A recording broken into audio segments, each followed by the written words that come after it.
Bwana, habari zenu.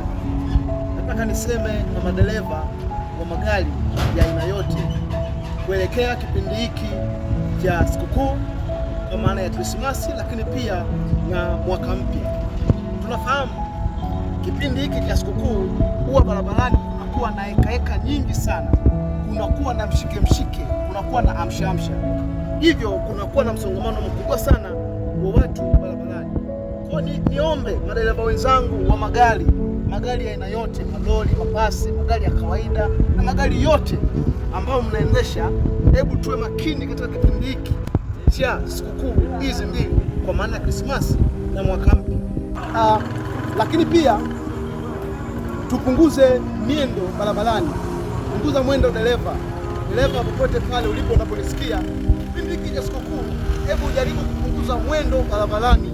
Watoto wanakuwa barabarani, wazee, wamama na watu mbalimbali wanakuwa barabarani. Hivyo unapokuwa unaendesha usafiri wako, hebu punguza mwendo, lakini pia kiendesha kwa tahadhari kubwa, kwa maana usije ukasababisha ajali alafu kuonekana wewe ni mchawi. Sio, unanielewa?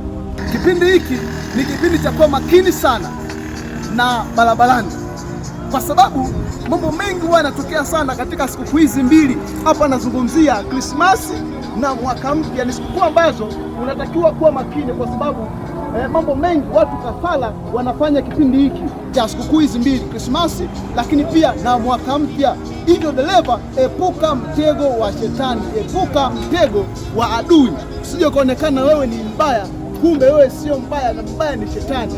Hivyo ni kwa nini chukua tahadhari unapokuwa barabarani, chukua uangalifu mkubwa unapokuwa barabarani, lakini ni kwase punguza mwendo ukiwa barabarani katika kipindi hiki cha sikukuu hizi mbili.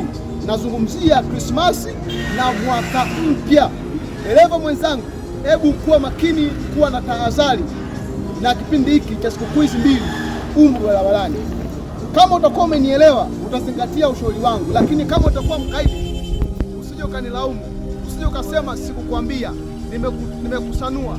Sanuka wewe. Lakini mwisho pia niwatakie sikukuu njema, heri ya Krismasi na heri ya mwaka mpya. Mungu awabariki sana madereva wote nchini Tanzania. Mungu awabariki sana.